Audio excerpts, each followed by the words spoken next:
Oh ya, oke sih. Oke, ketemu sama saya lagi, Renata Nugroho, mahasiswa S1 Teknologi Pendidikan di Universitas Negeri Malang.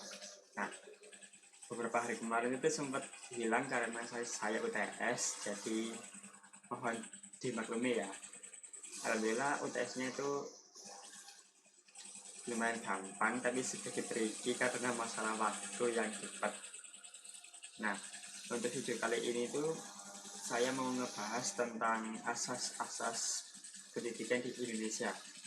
Sebelumnya mungkin kita sudah pernah sedikit ngebahas tentang landasan atau aliran-aliran filsafat, tapi untuk khusus video hari ini kita mau ngebahas tentang asas pendidikan di Indonesia. Nah, kalau di Indonesia sendiri itu kan pasti kan sudah sering yang namanya dengar yang dari Bapak Ki Hajar Dewantara itu Tuturi Handayani, ing Narsesing Tulodo, ing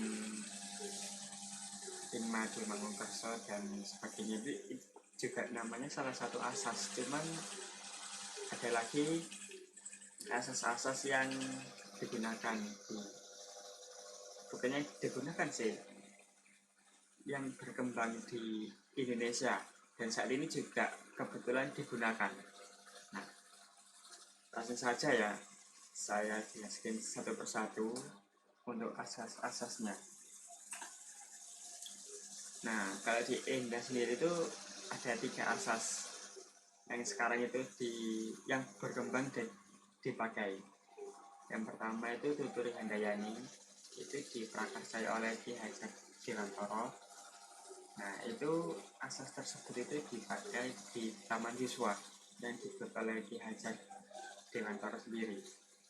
Itu yang ada nama itu ing Narsesing Tulodo, ing Made Mangunkerso, Tuturi Handayani. Untuk artinya mungkin bisa dicari sendiri karena tidak akan cukup kalau dijelasin di sini. Yang nomor 2 itu pendidikan sepanjang hayat. Itu memiliki arti singkat itu pendidikan yang berasal dari seluruh makhluk hidup individu yang mengarah pada pembentukan pada semua aspek diri, peningkatan motivasi belajar pada semua jalur pendidikan.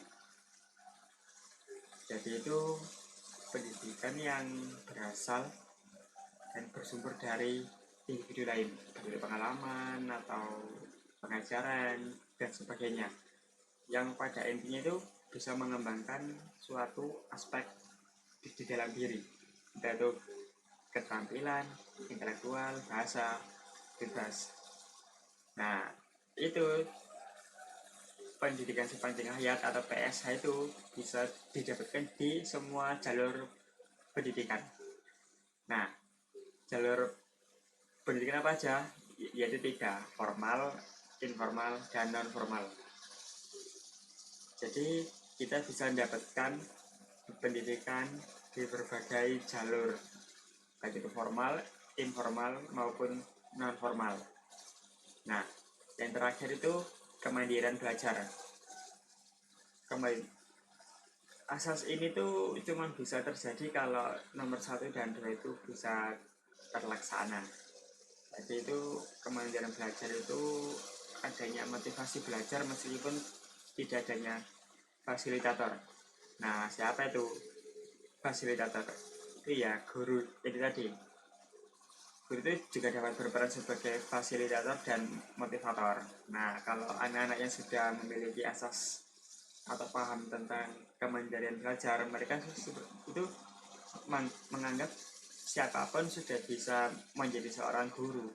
Pokoknya itu bisa menjadi fasilitator dan motivator mereka dalam belajar, nggak cuma di dunia lembaga formal atau informal, tapi non formal pun bisa mereka anggap sebagai tempat belajar.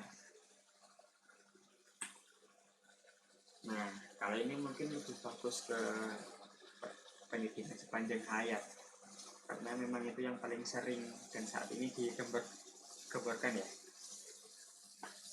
Jadi untuk konsep pendidikan sepanjang hayat itu yang pertama itu yang pasti itu tidak hanya di lembaga formal sama seperti sebelumnya. Pendidikan bisa terjadi di lembaga informal maupun non formal, nggak cuma di sistem yang bertingkat tapi juga di sistem yang tidak terstruktur, jika itu bisa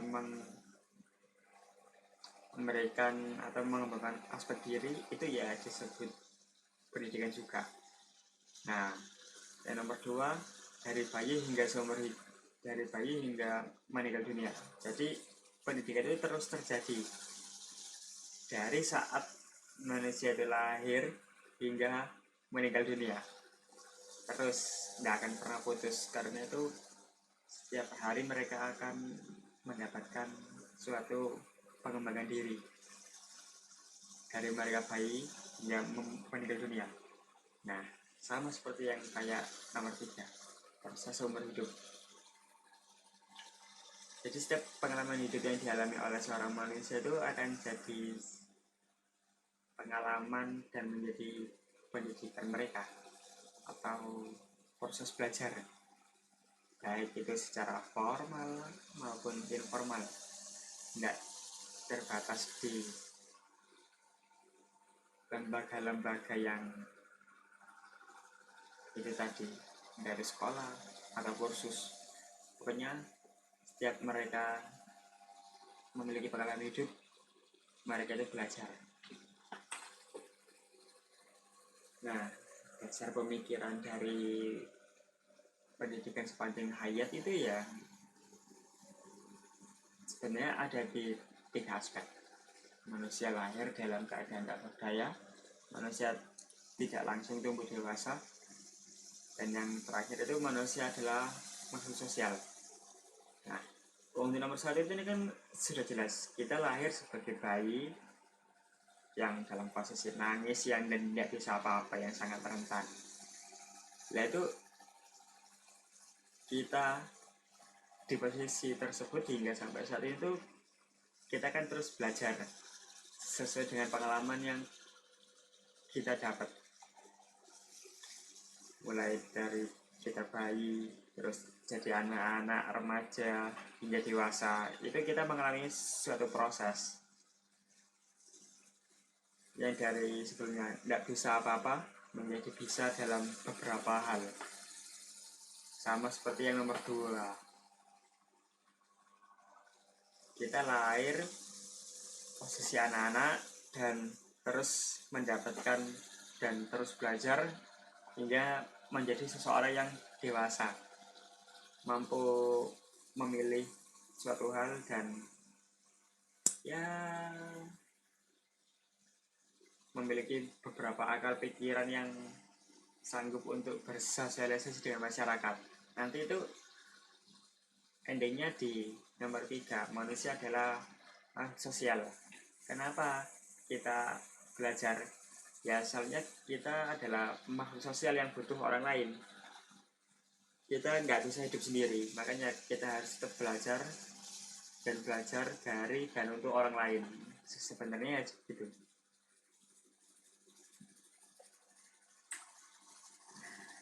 Kalau untuk arah pendidikan sepanjang hayat itu sebenarnya cuma ada 2, yaitu pada orang dewasa yang arahnya itu pada untuk